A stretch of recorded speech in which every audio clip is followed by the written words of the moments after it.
Hi everyone, welcome to Tarot Map. This is Kasia. Is there a tarot card that you always hope not to draw?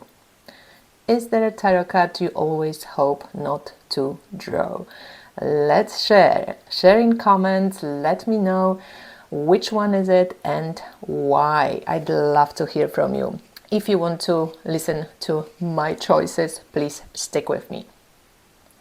Okay, when I was thinking of the cards, I always have my two favorite choices that I hope not to draw these two. So Four of Cups, I just don't dig this guy. I mean, it seems like he's got everything. Three full cups, he's sitting in outside in nature under the tree. There's somebody like a surprise, a godly opportunity that's been passed on to him, and he just doesn't care. He can't see it. He's too I don't know, he just seems so unrelated to anything, unhappy, not seeing what actually is around him, not grateful, not appreciative. Something annoys me in this card. Whenever I see it, I'm like, oh, maybe because I don't like being in the state of being. I love always seeing like what I can be grateful for. You know, I'm a communism child. I went through so many different systems in my life already that yeah, it taught me, you know, to appreciate things while they last. And then the other one is Five of Pentacles. I just don't like it for personal reasons. I have struggled a lot financially in my life, and it's always a card that reminds me of, you know, like each one of us has a lesson this lifetime, and it reminds me of my lesson, which is always that feeling of safety and being, even when everything is going well and smoothly, but being a freelancer, you just never know how money will go next month, and it's a constant reminding of the flow of things, and to look also for that spiritual sustenance, which in turn reflects very often the physical sustenance, and then reminding myself how safe I am and how grateful I am for what I actually have, and not to fall into this trap of like not having and constant lack. So both of those maybe go hand in hand together. Now when I'm talking to you, I'm kind of realizing, or maybe that's why this one is so annoying, because if I'm feeling this, I have to remind myself to actually see around that like things are always changing and shifting, and you never stay in this thing for too long. And sometimes this situational experiences are important for you to realize what is around you and to open your eyes, like they can maybe look for the spiritual nurturance or go into the church for help. So this is the Carol Herzer's what is it called? Snow Starlight Tarot with glitter, from my dear friend Honey Lou. Thanks, Honey Lou, I love this deck. So these two came up strongly. I knew straight away that that's the cards, you know. In Thoth system, worry is connected to the Five of Discs, and it's Mercury in Taurus. So basically sometimes when your mind, Mercury, or the way you think about things, it's either too focused on, Taurus is an earth sign, fixed earth, too focused on the material things, or you're really like stubborn or seeing things from a very narrow perspective. And then the Four of Cups in Thoth is actually called luxury, and it's moon in Cancer. It looks so much nicer in Thoth compared to, you know, Rider-Waite-Smith image. I mean, not that Rider-Waite-Smith image looks bad. It's actually a beautiful card, especially in Carol Herzer's decks. I really love this card then. But yeah, that luxury, it's in some way like overflowing, like you have no more space. And 4 is always a small completion, right? It's like a smaller version of 10.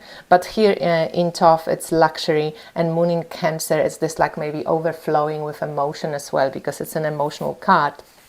I was also looking at the Gaian Tarot, and Four of Water in this deck looked so good. I actually forgot about it, but I always laugh, you know, when you have a card that you don't like or you hope not to draw, just check if you have more than one deck, check in the other decks how the creators depicted that particular archetype, because that can change.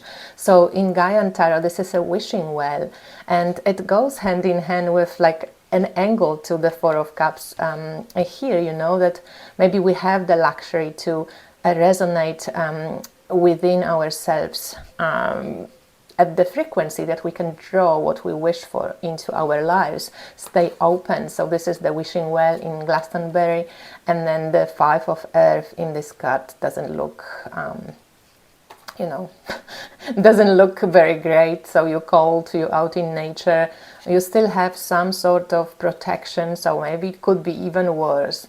But yeah, this man just doesn't seem very comfortable, or, you know, doesn't feel safe, and the protection is not kind of stable.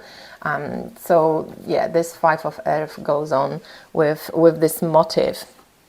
Another two cards that I kind of thought of when I looked at the Knight of Swords in Rider-Waite-Smith.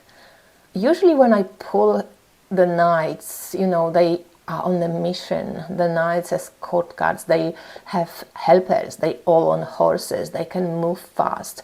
If they believe in something, they will go for it, right? They bring messages, they can go and get things done. So I usually like the knights, but whenever I look at the knight in Rider-Waite-Smith, this particular Knight of Swords, he's just a touch too aggressive looking. I don't know, too aggressively looking to me. It's my least favorite knight. Unless I want to go to some like crusades, which I usually don't.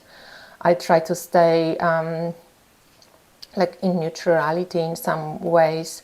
Maybe that's a mistake, I don't know, but that's just where I go. So he might be a good teacher for me to just, you know, sometimes really like express my opinions maybe more strongly, but it's just not my nature, I don't know. So yeah, he's a bit uncomfortable for me. And Prince of Swords in Thoth Tarot, also like this type of,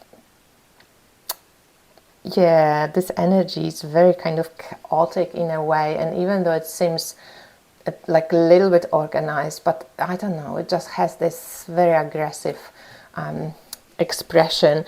And then the Explorer of Air in Gaian Tarot takes on again like much nicer perspective to him, like, you know, that he's curious, he will like climb trees, he wants to understand the language of birds, he wants to communicate with species. So depending again how you look at it, but when I look at it in this most traditional decks, it's not my favorite. And then the last card that I thought of was Seven of Swords, and it's nothing that I hope not to draw it. I just very often, especially when I pull it for myself, don't know how to read it. Still, after 20 or 30 years doing tarot, it just baffles me.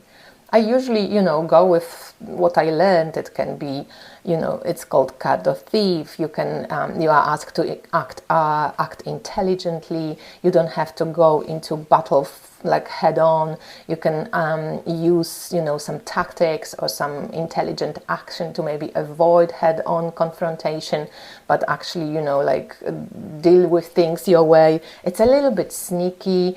It's a little bit kind of like, often it's said like it's a card of research because it's Seven of Swords, so you're collecting data, and so on and so forth. So like, you know, it's not that I don't know what it means or the meanings attached and evolved over the years for this card, but I just don't connect with it on the heart level yet. In this particular deck, I just love the stars as well. They maybe have some messages for this dude, but yeah, in Rider-Waite-Smith specifically, this card kind of just like it's elusive to me.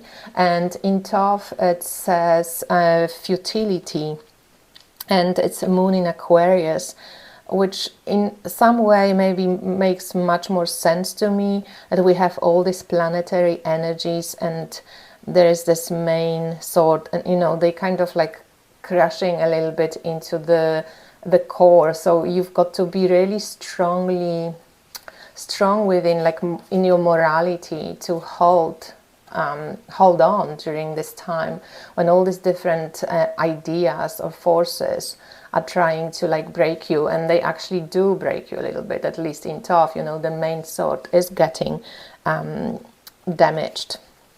And again, Gaian Tarot came up with some wonderful idea of Seven of Swords, and this is like reading a map. So you're kind of figuring out where you're going, and you know what you want to do, and you know maybe the road is not straight, and you have to recognize where to stop and what you want to see, and so on.